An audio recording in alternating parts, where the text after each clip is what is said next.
The 2017 total solar eclipse. Presented by Science at NASA. On August 21, 2017, the shadow of the moon will sweep across the U.S. landscape, transforming day to twilight. In the surreal gloaming of an eclipse, the temperature drops, birds go silent, crickets begin to chirp, and blossoms start to close. As this scene plays out across a 70-mile wide path of totality from coast to coast, a continent-spanning wave of instruments, ranging from homemade pinhole cameras and certified eclipse safety glasses to the most sophisticated telescopes in operation today, will be trained on the eclipse across America. Just before totality, a point of glistening sunlight is visible, making the moon look like a diamond ring. Then, as that drop of sunlight shines through rugged valleys on the moon's limb, tiny points of light called Bailey's beads appear like a string of beads around the vanishing edge of the sun. But best of all are the pearly white streamers that emanate all around the dark disk at totality. Scientists eagerly anticipate this eclipse for the unique science opportunities it provides.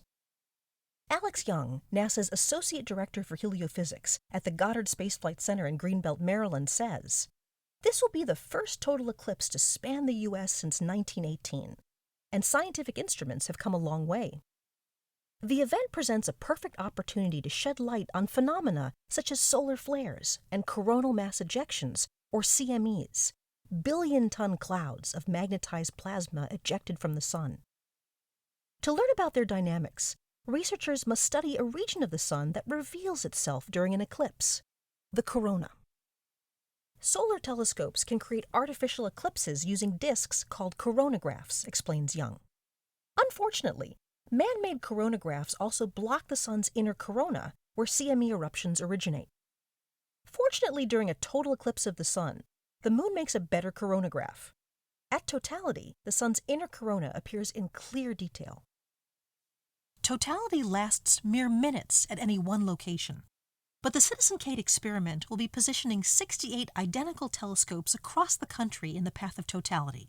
The combined network will capture 93 minutes of images and will show changes in the solar atmosphere. Matt Penn, astronomer at the National Solar Observatory in Tucson, Arizona, says, "The telescopes will be operated by a variety of volunteers, ranging from middle school students to retired scientists and everyone in between." Meanwhile, NASA planes will photograph the sun, and a cadre of balloons will be floating near the edge of space to observe the eclipse. You can watch too, live from the balloons on August 21st at eclipse.stream.live. The terrain and weather are quite varied across the U.S., and the moon shadow will briefly change the climate in each locale, sometimes with drastic drops in temperature within seconds to minutes. Young reminds everyone to be safe. Solar filters, such as eclipse glasses, are necessary to look at the sun directly. If you're in the narrow path of totality, you can safely remove your solar filter when the moon completely covers the sun. However, when the moon moves off the center of the solar disk, even a little, the sun's blinding surface reappears, and you should once again use your solar filter. NASA has a whole web page devoted to safety tips. eclipse2017.nasa.gov/safety. Many people don't know that the moon's orbit is slowly spiraling outward due to tidal forces. In about 600 million years, the moon will appear too small in the sky to fully cover the sun.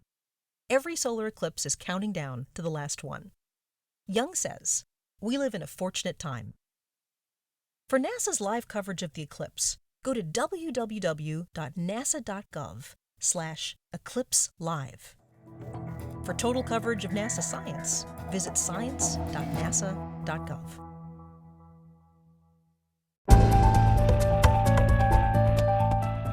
August 2017, a big month for astronomy.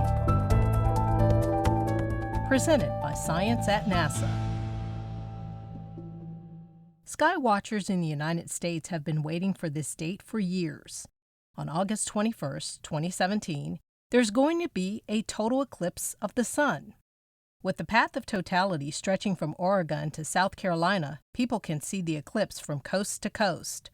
The timing of the eclipse will provide the opportunity for viewers to see one of the biggest astronomical events of the century, just a few weeks after enjoying one of the biggest meteor showers of the year.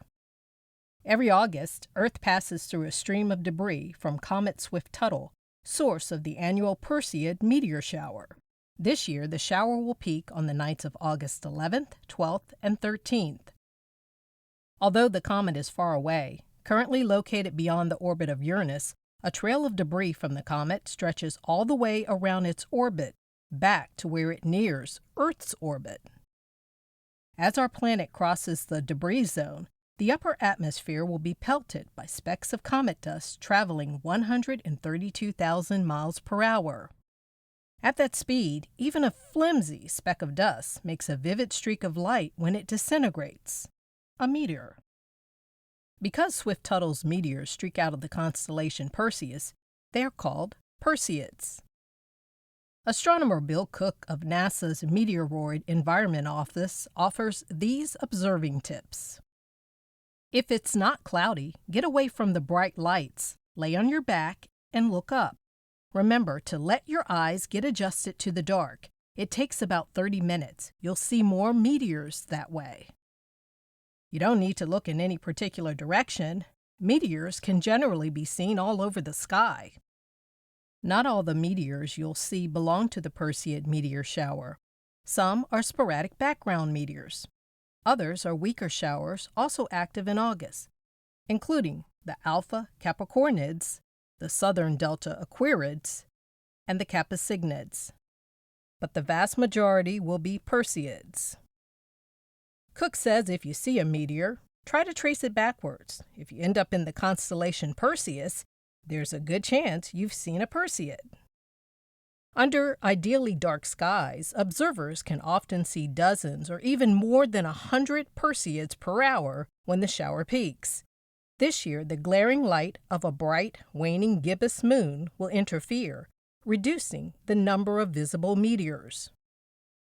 Now for the good news. That same moon is heading toward the sun, narrowing as it goes until the thinning crescent disappears into a black disk that will perfectly cover the sun on August 21st. A meteor shower followed by a total solar eclipse. August doesn't get much better than that. For more news about backyard astronomy, stay tuned to science.nasa.gov.